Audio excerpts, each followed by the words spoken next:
Hello and welcome to Conquering Mount Scrapmore with Brenda. I'm Brenda and we're now doing this beautiful sew along, and I'm calling this the sunflower one. I used to call this one of my basic shapes, but because it's diamonds and hexagons and squares and triangles, but this is just going to be such a fun little sew along, and it ends up being a beautiful quilt. Now, last week you were to sew your small petals onto your 60-degree diamonds, make 3 of those units, those U-shaped units, and the other 3 petals go onto the hexagon, right? So there was a lot of sewing, and and it's the time of year at Christmas, and well, we all need a little bit of a break. Now we're filming these ahead, so these are the ones I've done. I've got a couple of extra in here to do a quilt this size, but I'll probably make tea mats or a table runner out of the ones I have left. So what we're going to do is we're going to show you how to combine sewing machine and hand sewing together. So this, if you were shortcutting this tutorial because it's Christmas time and you're busy and you got too many things on the go, this is, you could make it both with hand sewing and sewing machine sewing. So I'm going to show you now how to put them together by sewing machine and hand sewing. So come on a little closer. This is going to be a lot of fun.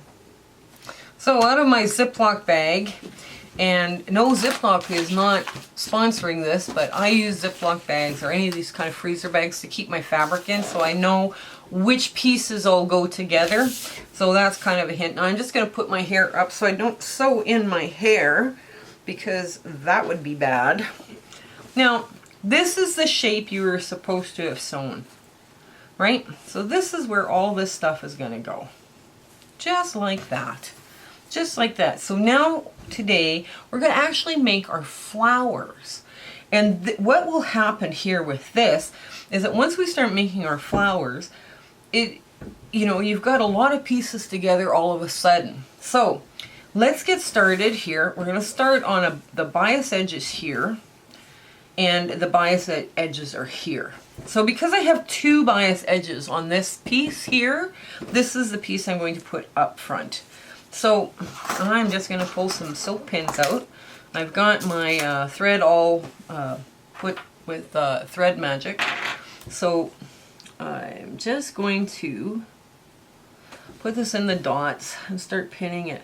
Now, the simplest way of doing this, of course, is to have it all pinned beforehand, but apparently I didn't think about that. Okay, here we go. Now, what you're going to do is you're going to press your seams here back out of the way to find your pinhole. Now I'm going to put 1 pin in here, press this back out of the way, and then put it right where the center of that, right in here, right that point, right in there, that's where I want my seam to end, because that will give me nice sharp points, right? So if my hand sewing's off or the sewing machine was a little off or whatever, that's all good. Now I'm just going to twist it back like that, and I'm going to put a 3rd pin in just to deal with the fact that it's a little. Now I've put, I don't know if you can see those 2 little, no, the camera's not going to focus on my thumb. I have put 2 little, oh, maybe it did, ink spots on my thumb, 1/4 inch away. So I have a little portable ruler, because God knows I can't find a ruler in here. So what we're going to do is we're just going to start doing this. Now, there's the only blind seam you have that you're going to cross is down here. So this will be pretty quick to go through. Now I'm just going to go in where I sunk my first needle and get that out of the way, because it won't let me push anything in. So I'm just going to start with my little slip knot here. Okay, get my knot going, and you put from the needle eye, you put a rabbit around and under the pointy bit, the business end of your sewing needle, and it gives you a slip knot. Okay, now I do 2 overhand knots, just because I don't want this coming apart too quickly. And you just go down through almost all the way to the end. You take 3 little stitches, you're breathing in, nice and slow, just running stitches. You don't have to get fancy. And then as you're pulling out, you breathe out nice and slow. And what this does is create it changes the way you breathe, so now you're more relaxed. So now what we're going to do is I'm going to drop it in between the 2 stitches, because I make a half stitch back and then I go 3 stitches forward again. Now my stitches right here are not the perfect gold standard of 21 running stitches an inch, but that's okay. I can still make something lovely. And a half stitch back. And once I get closer to the end, I'll just keep going right to the end, and then I'll show you the little trick I have for dealing with this blind seam that's so close to the edge. Okay, I'm just about at the edge. So what I'm going to do is I'm going to push this seam behind out of the way as best I can. Now I'm not going to get it totally out of the way, because it comes in really close right to that end, but I'm going to look as closely as I can to get where I come up on that pin. So even though I can't see where I'm shooting for in this, because there's a seam in there, I'm going to try and come up on the pin. You can also peek here in front, and you just see a little hint of silver from the pin, from the needle. I mean, not the pin, but the needle. So I'm going to take it that way. I'm going to take my stitch, and what I'm going to do now is I'm just going to make another slip knot without grabbing the back. I'm just going to make another slip knot by taking the thread at the eye of the needle, putting it under the business end, and pulling it tight. Now, oops, okay. Now I make 2 little knots, and then I go pick up all this stuff. All right, close this, probably that's why. Now what I'm going to do is I'm going to go through my marked dot here, right at the seam, and come up on the other side, hopefully right where I'm going to have to start stitching, right there. Okay, now fabric is pretty forgiving, and you just pull it through because you're now on that side of the seam, right? You're now working on that side of the seam. You don't sew over your seams when you're hand sewing.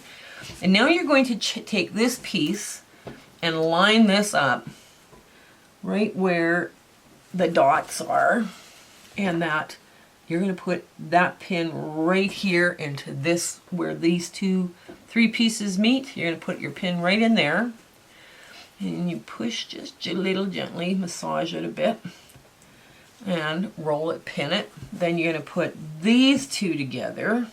Now my bias is on the bottom, but I've starched it. So this is a lovely little, starching is a really lovely little cheat here in this case. Oops, okay. Well, now I'm going to make, because I've crossed the seam, I'm going to start with a little slip knot. So I make a tiny little knot, come up, take the eye of the needle, roll it under the business end, the sharp end, make 2 little hand over knots or granny knots, or I don't suppose it's politically correct to call them granny knots anymore. And then I'm just going to start with half a stitch back, check with my little nail ruler here with my marks, make sure I'm coming up at 1/4 inch, and then I'm just going to go all the way across. Okay, and half stitch back. Now, when I get to this point, when I sew across, I'll get to this point and I'll come back to show you this point. Okay, we're coming up to where we go across another seam. So what I'm going to do is I'm going to try and show you, sometimes when you take your 3 stitches, you come up in an odd place. Don't be afraid to make just another single stitch, right? To get to the right place that you need to be. And don't, like right here, if I took from the middle and up into where the needle is, right in here, it's too big. So I just want to pull back just a bit and come up and make another half stitch, right? Now, when you're hand sewing, work for even first, small will come, right? Because you need your stitches to be small and even, right? But even work on even first, then small. So now I take my needle out. Again, I do a little slip knot from the eye of the needle under the business end of the needle. And I do 2 hand over knots. Okay. Just like that. And then I slip through this and try and come up on my mark, my little dot. I know it's dark on dark, but I've hit my mark absolutely perfectly. Here, I don't know if you can see that. No? Okay, so then I pull through, and now I arrange these 2 pieces so that they line up. So I take my dot and line it up with my other dot. Oops, missed it. And now we have a blind seam that is right at where we're going to put our first stitch in, right? So that's going to be a little tough to deal with here. So I'm going to show you how I get around it. So I'm just putting in another pin just to hold this bias edge. The bias is on the top now. So I push this one out of the way. Now I go down in, like, we're talking like move over a thread or 2. Oh, excuse me. I'm so sorry. So I'm moving over a thread or 2 just to make, because I'm not putting it down the same hole. And then I am holding this open. So I come up right where that intersection is on the point. Now I work, sorry, oh my gosh, I got a frog all of a sudden. And then I just push it through like this. Again, another slip knot. Pull it through, and then 2 hand over knots. Of course that one just jumped out, got hooked up and got jumped out. Now I make sure I line that back up real nice. Nice and neat. Another thing people do is they try and drop the top of their pin at the 1/4 inch, and you can kind of quickly measure it if you've marked your thumb. So it kind of gives you a line to aim for. So I'm just going to finish. I'm going to get in here, and I'm going to push this back seam out of the way because I don't want to be sewing through it, especially hand sewing. That would be it's hard to push through sometimes, fabric. The other thing with when you're making choices, don't pick batiks unless you're using silk thread and a really fine needle. And we're talking like an 80 weight silk, because you find that batik, really good batik, has been boiled and boiled and boiled, and the thread count is much higher on a batik than it is on a quilting cotton. So I'm going to get to the end, and then I'm going to show you how to end off. Okay. So I'm just about at the end. My husband went and got me a cough candy. So, because I don't know why I'm coughing, and I haven't got a cold. Maybe it's my allergies. So I'm coming up right where that point is where I drop my needle. Okay. So I'm going to pull my needle out, and I'm going to push through my thread. Now I'm going to take a half stitch, about a half stitch back, and come up again in the same spot. Draw the thread from the needle, the eye end over the business end of a needle, and make my slip knot. Then I'm going to, because it's the end of my stitching that I'm doing for this little line, I'm just going to go through and I'm going to put 3 little knots and take a small scissor and cut it real close up in there. Now this is what I end up with. Okay, now I'm going to put on the other 2 pieces off camera and I'll come back and talk to you.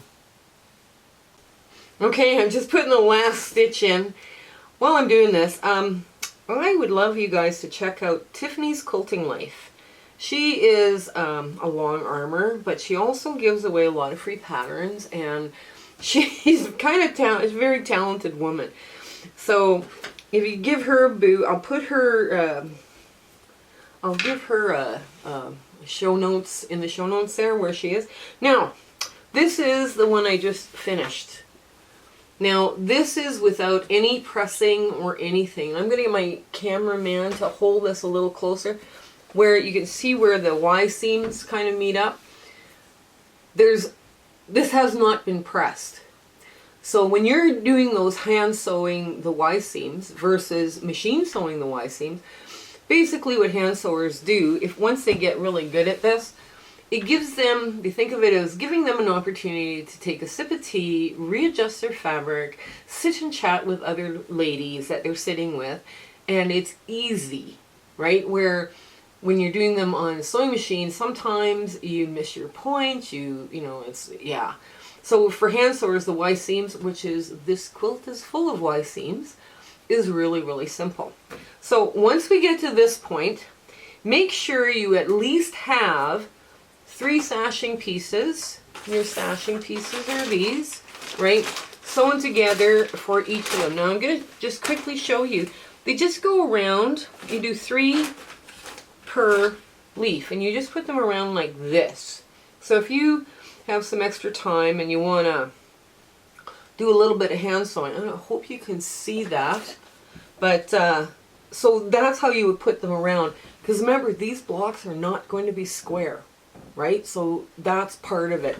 And what that does is you have 1, 2, 3, and then 1, 2, 3. It will help you join your rows together. So that's going to be next. But this week, work on getting your flowers together. This is really important. Now, I didn't put how many sashing pieces to put in on your quilt. Because if you're doing a table runner, you need 5. Right, because you're going to do the big circle and then have this as your common sashing, and then you're going to do another 5, and the final one will have 6 on it, right? So because I don't know what size you're going to make. You might make a tea mat and all you need is 6. I made a bunch of these thinking I probably have enough sashing, and then I took some sashing out to make myself a table runner for Christmas. Oh well. Anyways, so I'm going to be making more. This is what I do all the time. I either make too many or I don't make enough and I have to run it back. This is why I do scrappy quilts. I never worry about running out of fabric because all I need now is green. It can be a Christmas green. It can be a non-Christmas green. It doesn't matter. But anyways, that's where we're at. But definitely go check out Tiffany's Quilting Life. She's, like I say, a very talented woman. And I hope you come back next week. We're going to show you how to do a quick finish for a table runner and a tea mat, just so that you have that information in case that's all you're doing. But this will be a longer process. So make sure you get your flowers done, and then we'll start with the sashing. Okay, you have a fabulous week, and I hope this season brings you lots of joy, and you get a chance to spend your time with your loved ones. Okay, bye! Hello everyone, just a quick reminder, this is the quilt we're going to start doing our sew along in the beginning of December 2021. This is a beautiful hand-pieced, hand-quilted. This is a beginner quilt for hand quilting. This is also an intermediate if you're using a sewing machine. And we're going to start this one at the beginning of December 2021. So if you're watching this 8 years from now, don't worry, it's a free pattern. It'll always remain a free pattern. We had a lot of fun doing this with our students, and we had a very enjoyable time. So If you like the videos and you like this challenge and you'd like to start a quilt along, comment below, but like, share, and subscribe with your friends. We are so happy that you're back with us if you're a subscriber. But if you're a new subscriber, please join. This is going to be so much fun. Okay, you have a great day. Bye.